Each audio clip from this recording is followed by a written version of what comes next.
Why are we as retailers within e-commerce so beholden to page templates? That 62% of all users that are on a product detail page are still browsing. 23% of all users on a basket page are still refining. Less than 5% are committing to their purchase. So what's going on here? He says, taking a sip of his coffee, waiting for some kind of suspense.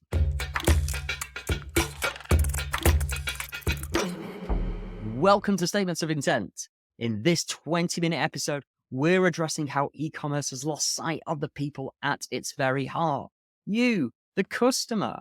It's a chat that's optimistic, it's casual, it's probably slightly ranty in places, but that's okay. But it's a place where I talk to senior e-commerce marketers and share their statement of how they're looking to change the status quo of e-commerce, adding more care, being more considerate to those very people that they're selling to, the customer. I'm your host, David Mannheim, the founder of Made of Intent, and we're going to jump right into it. Have fun. Hello, everyone, and welcome to Statements of Intent, the podcast hosted by me, more often than not, anyways, David Mannheim. Nice to meet you. Bringing along e-commerce leaders, those passionate about e-commerce, talking about what they value, how they feel like we should be treating customers, how we should be measuring customers.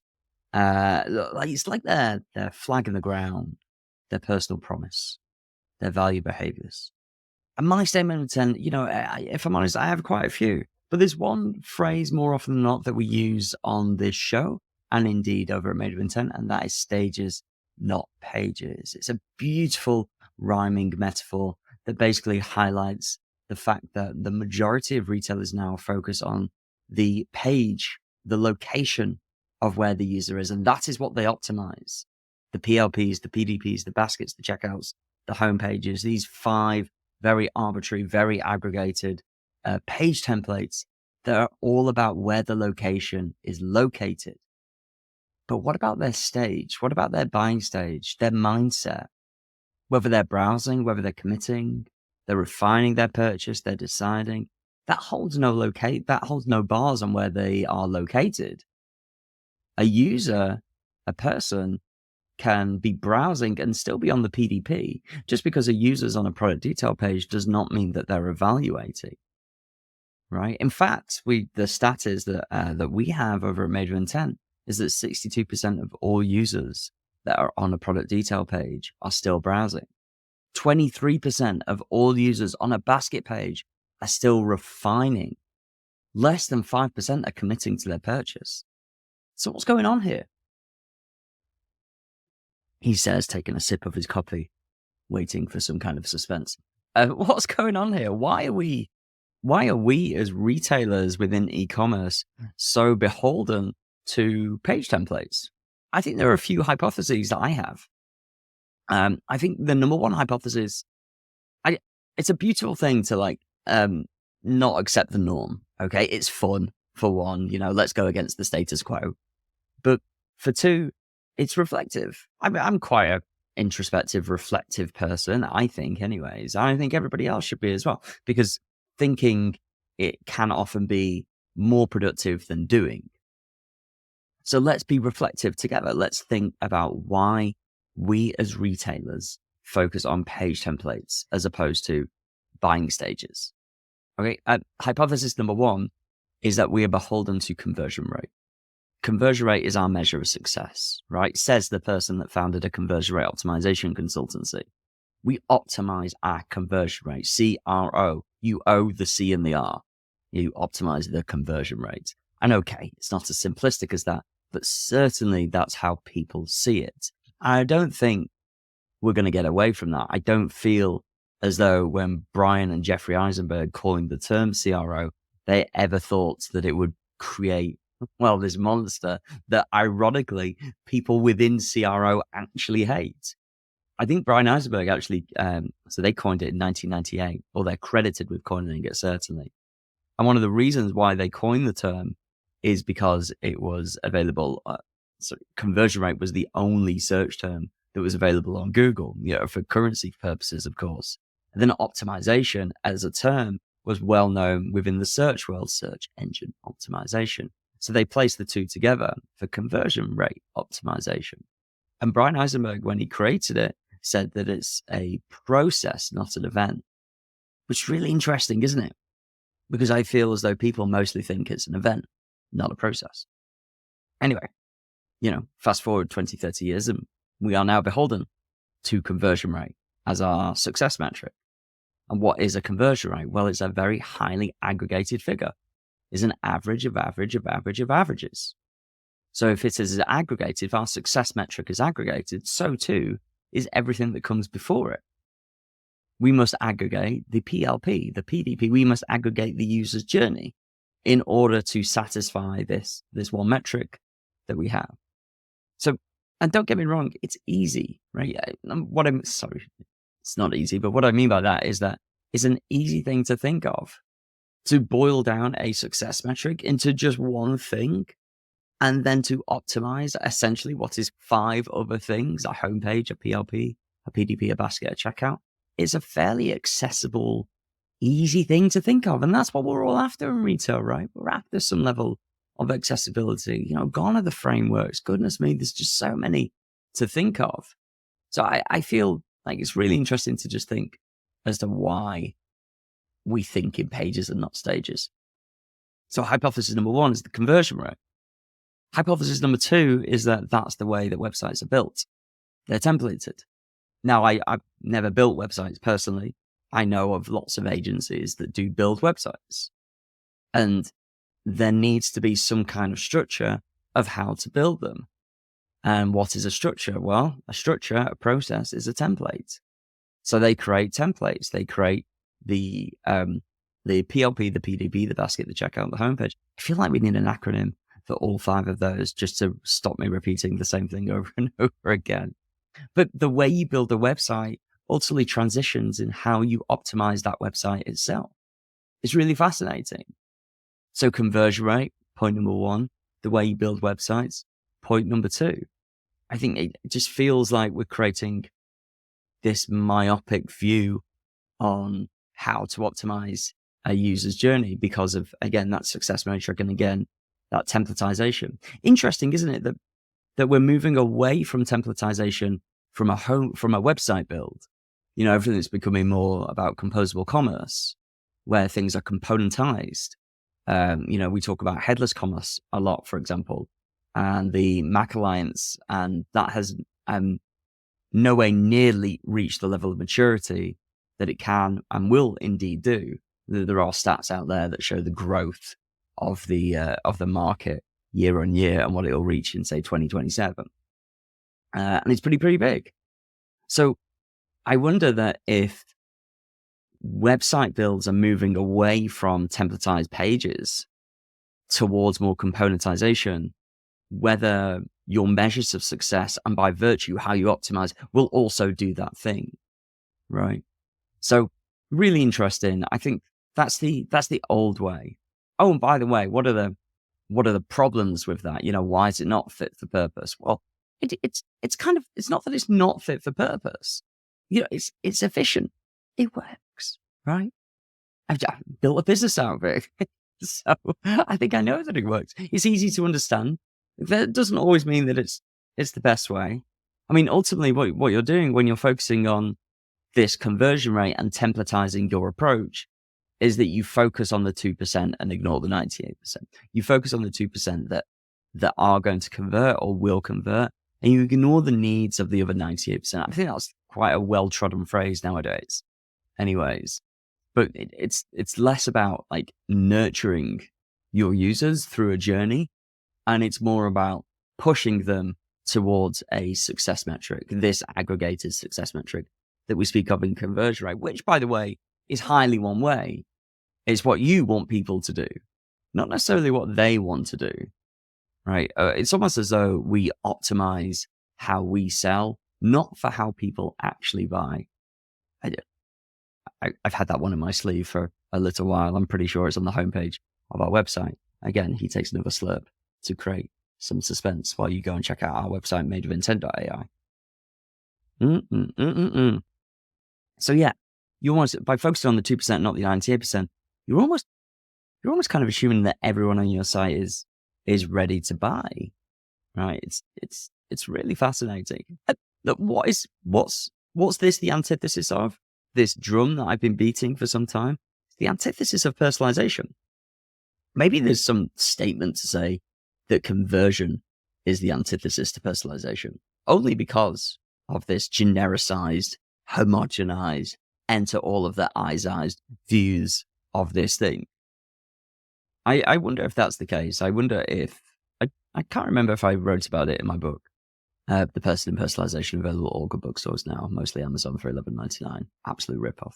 I wonder if there is an argument to say that the reason why personalization has never been achieved is because it's so hard to do. And it's so hard to do, and we're all lazy as human beings, let's be candid here, that we revert back to the norm, the entrenched way of doing things, which is templatization. It's less of a, I don't know. It's a fascinating, like, reflective thought that's probably far too deep for what I'm recording this on a Monday morning at 8:30 a.m. I wonder as well, like, where this expectation's come from. Where the expectation of how you should optimize sites, whether it's come from, say, Amazon. Expectations are always set in retail by Amazon, aren't they? Personalization came from Amazon in Jeff Bezos's shareholder letter in 1997. He said that personalization will accelerate the very process of discovery. Fascinating that he used those words, by the way. He uses the word process and he uses the word discovery, potentially suggesting that personalization is only good for a method of discovery, as opposed to creating a relationship or acknowledging the individual behind the screen, something along those lines. And Amazon always set these expectations. So they did that with personalization. They did it with pre-delivery, and then it became next day delivery or free next day delivery. And then it became Prime. It became same day delivery. Like, they're pushing the boundaries more and more and more. And other retailers have to keep up with this thing.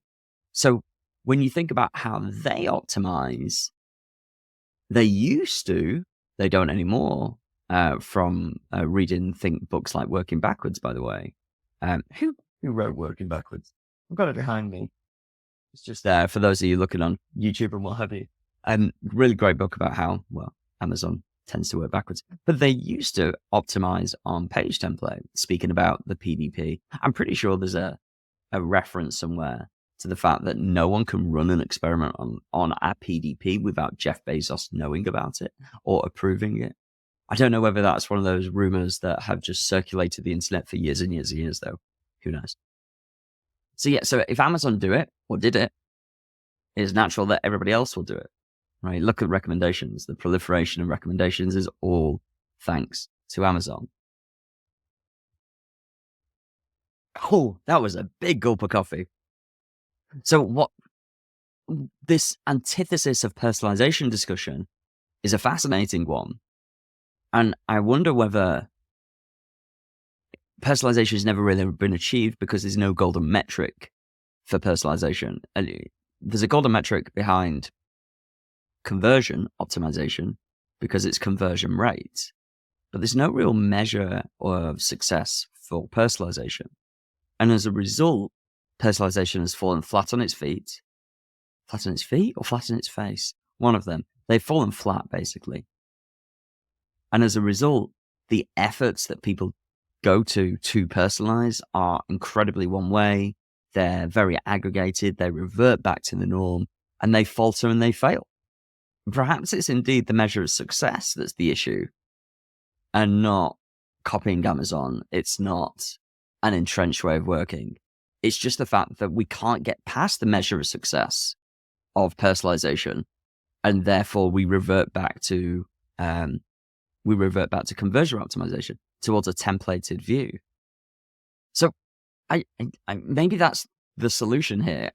Yes, I'm kind of leading you down a garden path that maybe I want you to lead down because I feel like we've solved that as an issue. It originally became one of our hypotheses at Made with Intent is how do you measure the success of personalization? Something that in a single metric, something that is both designed for the retailer and for the user, something that's a balance between the two. if personalization is all about relationships, how do you create something? A relationship is a two-way function. How do you create a metric that measures a relationship? That's fascinating, isn't it? I mean, perhaps it is customer lifetime value, but that's so long term, isn't it? And when things are long term and we're so focused on short termism in retail, it's just going to get ignored. Yes, it'll be reviewed, probably. But when you're talking about the likes of, say, Netflix, proving that personalization worked after 10 years, it took them 10 years, it took them a decade to prove the attribution of personalization, a relationship mechanism, right? That it's just, let's be candid here, it's going to get ignored. And retailers will revert back to that short-term metric of conversion rate, despite all its flaws. And it will also revert back to, therefore, the short-term way of methodologies of doing things. So is there a solution here? He says, carefully leading up towards the next chapter. Well, I think the solution is that it's a more balanced approach. And look, the solution is stages, not pages. Don't get me wrong. That's why we're here. That's what we're going to talk about today, right? But removing the need for immediacy, removing metrics that are short term, having a more balanced approach. We need a metric, a measure of success that enables us to both personalize and to enable. We need a measure of success that is more reflective of how people actually buy. People don't buy in templates. They don't buy in pages. So why do we optimize for that function? It's bizarre. It does feel so entrenched when you think about it, when you really break down the constituent components of why we do what we actually do. So I firmly believe we need to step away from pages.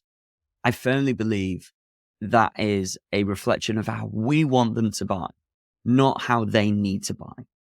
Okay, we don't support, we push. We don't persuade, we manipulate. Or we can certainly and very easily get trapped in those ways of thinking. Because if our metric success is indeed so one way, it is indeed so aggregated, it is indeed so short-termist, it is indeed so focused on a measurement, an attribution that is a binary event, a yes or a no, you optimize for that binary event. If I'm running a marathon and my success metric is completion, I'm going to do everything that I can to complete that marathon. But I might not take into account the fact that I'm going to get an injury. I might not take into account the fact that I want to run another marathon. So I'll go hell for leather to ensure that I complete the marathon. But what about my time? What about my hydration? What about my nutrition? I think it's a bad example that I've just given. We are where we are, and I'm just going to accept it and move on. So stages, not pages. It's less about the page that the user's on, more about the stage that they're within.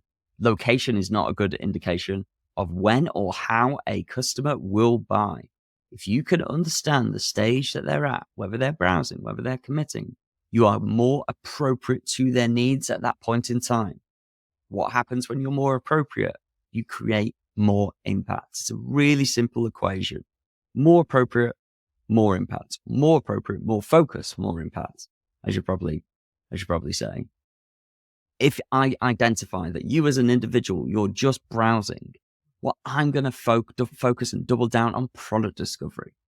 If I understand that you as an individual are evaluating your purchase, I'm going to talk more about the product features and less about recommendations. I'm going to talk more about perhaps the logistics of the purchase, but more about the aspirational ideation of buying the product. We're talking product imageries and videos, or 360 views, or virtual reality, kind of view this in your home type stuff. That's what we're going to focus on. And we're going to focus less on the logistics of the purchase, the recommendations, the navigation structure. We're going to help you evaluate that product if we know you're in that stage. That doesn't necessarily mean it is on a product detail page. Okay.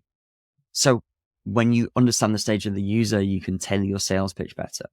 You can personalize it, right? You can meet users with how they, at the intersection of how they actually want to buy. you're kind of more ethical in a way of doing it. It's less, forgive me, car salesman, but less car salesman and more, I don't know, I'm buying a stereo at Bose. I don't know why that example came into my mind. What a strange example.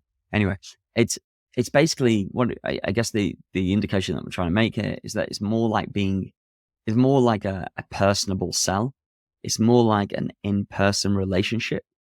It's more like being in store.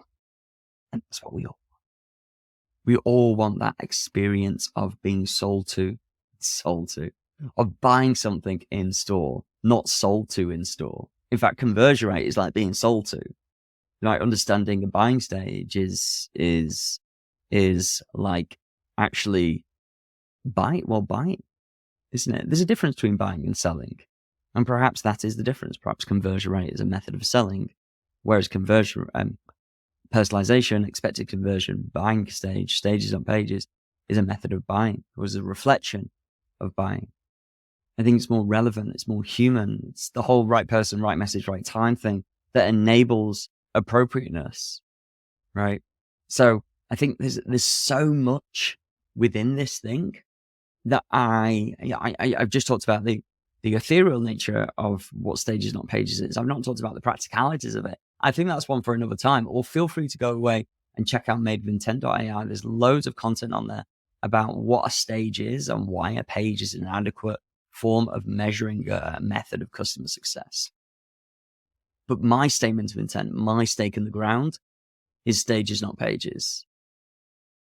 The reason why it's my stake in the ground is that it enables us as retailers to be more appropriate to our audience. Oh, by the way, when we're more appropriate, we create more impact. That's great. But we also create more of a personability. We also throw less shit at the wall and see what sticks. Okay. There we go. There's my statement of intent for an early Monday morning whilst choking on my coffee and holding, what's this person called again from Turning Red? May? It's May. It's May. Well, there you go. Me and May say bye for now. Have a great day. And we'll see you next time on Statements of Intent. There we have it. Thank you so much for listening. Please do like, subscribe, and share on whatever platform it is that you're listening to on today. This show comes from the team behind Made with Intent, the customer intent platform for retailers. If you are, of course, interested in being more profitable whilst being more personal, then please feel free to check us out at madewithintent.ai. Thanks again for listening and joining us on our mission to change how e-commerce sees, measures, and treats their customers. I've been your host, David Mannheim. Have a great day.